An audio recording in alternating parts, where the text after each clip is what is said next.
আসসালামু আলাইকুম। 2W নিউজের আজকের গুরুত্বপূর্ণ প্রতিবেদনের সাথে থাকছি আমি আসাদুজ্জামান শাফি। সাবেক সাংসদ আব্দুল লতিফ সিদ্দিকীকে গ্রেফতার করেছে পুলিশ। আমাদের মহান স্বাধীনতা যুদ্ধ এবং বাংলাদেশের সংবিধান শীর্ষক গোল টেবিল আলোচনার আয়োজক ছিল মঞ্চ ৭১ নামে একটি প্ল্যাটফর্ম। আলোচনা সভায় প্রধান অতিথি হিসেবে উপস্থিত থাকার কথা ছিল বাংলাদেশের সংবিধানের অন্যতম প্রণেতা ও গণফোরামের সভাপতি ডক্টর কামাল হোসেন। তবে তিনি সেখানে ছিলেন না। সকাল 10টায় গোলটেবিল আলোচনা শুরুর কথা থাকলেও বেলা 11টায় আলোচনা সভাটি শুরু হয়।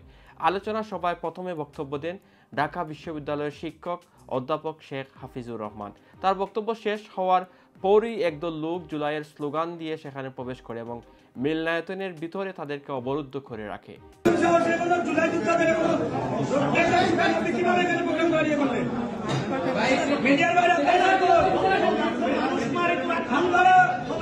দুপুরের দিকে পুলিশের একটি টিম এসে লতিফ সিদ্দিকী সহ বেশ কয়েকজনকে পুলিশের ভ্যানে করে নিয়ে যান। এই ব্যাপারে সাবেক সংসদ সদস্য আব্দুল লতিফ সিদ্দিকী বলেন, আমি জানতাম না এখানে সমস্যা হবে।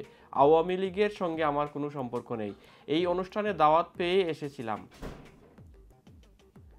সিলেটে সাদাপাথর লুটের ঘটনায় উদ্দেশ্যমূলকভাবে জামায়াতের নেতৃবৃন্দকে নিয়ে ষড়যন্ত্র ও অপপ্রচার করা হচ্ছে বলে প্রতিবাদ জানিয়ে বিক্ষোভ মিছিল করেছে বাংলাদেশ জামায়াত ইসলামী সিলেট মহানগর। উক্ত বিক্ষোভ মিছিলে উপস্থিত ছিলেন সিলেট জেলা জামায়াতের আমির ও সিলেট ১ আসনের সংসদ সদস্য পদপ্রার্থী হাবিবুর রহমান ও সিলেট মহানগর জামায়াতের নায়েবে আমির নুরুল ইসলাম বুলবুল। জামায়াতে ইসলামীকে গ্রহণ করে নিতে যাচ্ছে। মানুষ বলছে যে সব দেখেছি, এবার আমরা জামায়াতে ইসলামীকে দেখতে। এ সময় মিছিলটি নগরীর বিভিন্ন এলাকা প্রদক্ষিণ করে। ডাকসু নির্বাচনের পরে আবার ছাত্র সংসদ নির্বাচনের হাওয়া বইতে শুরু করেছে জাহাঙ্গীরনগর বিশ্ববিদ্যালয়, রাজশাহী বিশ্ববিদ্যালয় এবং চট্টগ্রাম বিশ্ববিদ্যালয়ে। ডাকসুর মনোনয়ন প্রত্যাহারের শেষ দিনে 25 সদস্যের প্যানেল ঘোষণা করেছে বাংলাদেশ জাতীয়তাবাদী ছাত্রদল। শিক্ষার্থীদের হয়ে কাজ করতে চায় প্যানেলে থাকা নেতৃবৃন্দরা। রাজশাহী বিশ্ববিদ্যালয় কেন্দ্রীয় ছাত্র সংসদ ডাকসু নির্বাচনে ৫ম দিনের মতো মনোনয়ন বিতরণ কার্যক্রম হয়েছে। শুরু হয়েছে প্রার্থীদের ডোপ টেস্ট কার্যক্রম।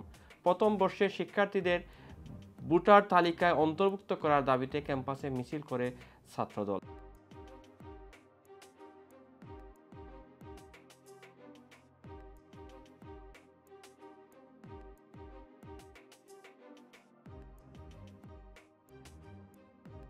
এদিকে প্রায় ৩ যুগ পর চট্টগ্রাম বিশ্ববিদ্যালয়ে কেন্দ্রীয় ছাত্র সংসদ চাকসু নির্বাচনের তফসিল ঘোষণা করেছে নির্বাচন কমিশন।